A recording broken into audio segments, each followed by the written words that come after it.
Alright, guys, today let's discuss my Once Upon a Time in Hollywood initial review. Now, before I saw it, Brian Koppelman on Twitter mentioned seeing it and that it was one of the saddest, if not the saddest, of Quentin Tarantino's films. And I know what he means now. No director puts asses in seats like Quentin Tarantino. I really think there are a few directors out there that can do that are fun, entertaining, and genuinely love movies.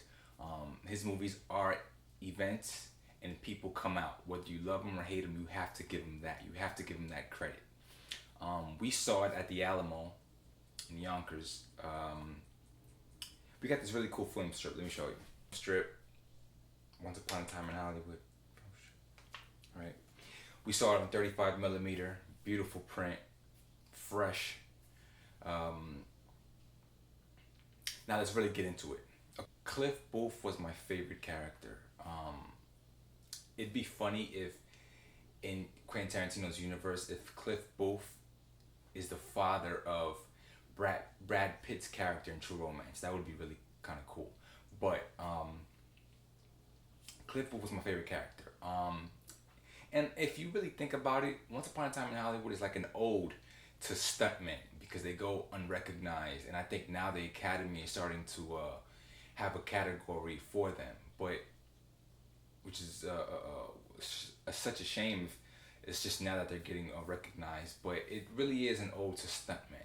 And my favorite scene is Cliff Booth in a duel with Bruce Lee. That's just fantastic. A fantastic scene. And also it shows how in between takes, stuntmen are usually just chilling with all the extras and just hanging out on the set. And also I love the way that it's shot. It's like a dance between Bruce Lee and Cliff Booth, and it seems like one continuous take. But it's a really fantastic scene. Um, and I think Cliff Booth is much like Sharon Tate's character, a free spirit, loves LA, um, loves hanging out in LA, loves to meet new people, um, and they're not taking things for granted. They're going with the flow, taking day by day as it comes to them, as opposed to Rick Dalton, who's like this ambitious, driven, drunk, and he's really hard on himself and wants everyone to know his name and he wants to be a leading man. And Cliff Booth is the exact opposite. He's really chill, and I really like that about him. And Sharon Tate's character is interesting because I remember at the Cannes press conference, Quentin was catching some flack because Sharon Tate's character doesn't have a lot of lines. And here's the thing, she's really memorable in that first half before the whole 6 months later chapter, that last third. Before that, Sharon Tate is really memorable. She goes to the Playboy Mansion, she dances, she meets the band members from Mamas and the Papas, and she's really a free spirit. She's dancing, she's enjoying her kind of.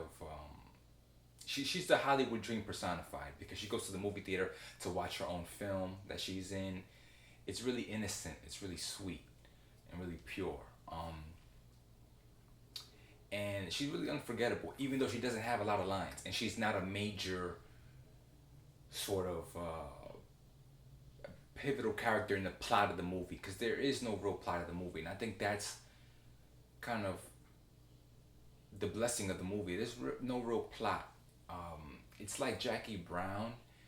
If Jackie Brown had no plot, it's really about characters hanging out. You're getting to know them. You're getting to care about them, and then bam, that last third is where it really gets violent.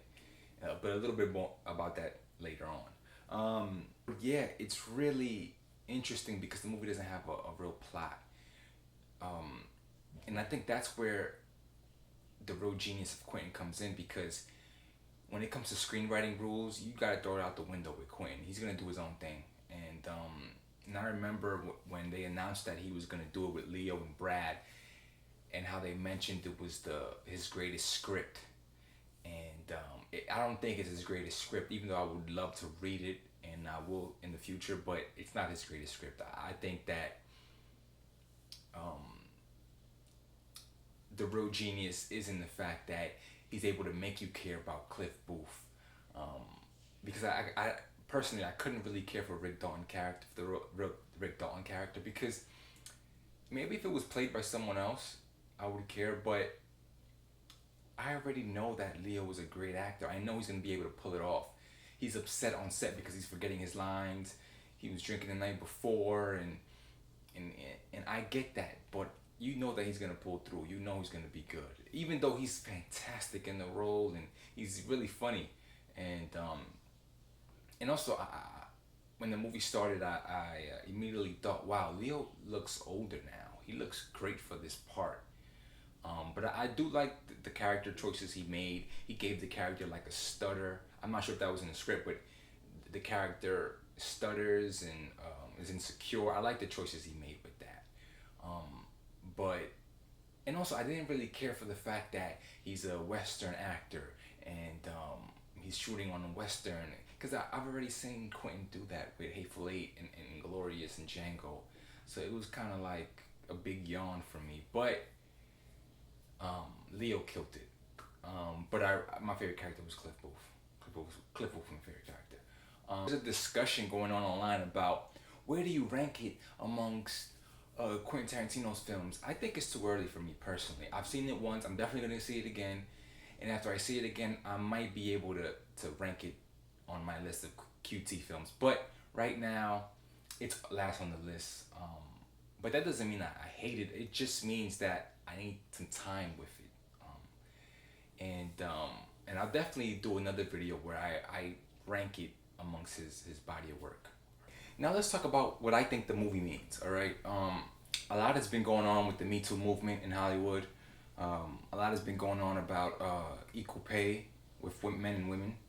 And I think that Quentin maybe saw all of that, and it kind of, even if it was subconsciously, it infused itself into the movie, because especially when you think about the last shot of the movie, it's an overhead shot, and Sharon Tate welcomes Rick Dawn into her home, and of course Cliff Booth is the hero. He's able to kill the hippies before they even get to Sharon Tate. But you have a feeling that they'll be back for Sharon Tate, as sad as that is. Even though Quentin did change history, but I think that there's something really sad about that ending. Here's the thing. I think what Quentin's trying to say with the movie is that things change. And 1969 was a pivotal year in Hollywood. You got Easy Rider, and you have these independent films that the studio system didn't think were gonna be huge, but ended up being iconic. I think that Quentin is trying to show that 1969 was a pivotal year in Hollywood, and that history repeats itself, because that same thing is happening right now. Hollywood right now is in this transitional point where you have social media and you have things coming to the light about Hollywood practices and how fair things can be, and also how Hollywood lost its innocence in 1969 with that whole the Manson murders. I think that the same thing's happening today. Hollywood is kind of losing its innocence because you have social media. You have actors and actresses exposing things about the industry. So now fans are privy to that kind of stuff, and things are no longer pure and innocent. I think that Quentin is hinting at that. He's pointing at that, which is kind of sad in a way, because the real magic of movies is not to show everything, and not to show the behind the scenes. But I mean, today I guess you can't help it with social media. But yeah, I think that's one of the main things about the movie. One of the main messages about the movie is that Hollywood lost its innocence in 1969, and I think the same thing is happening today. What is it, like 50 years later? 69? Yeah, 50 years later.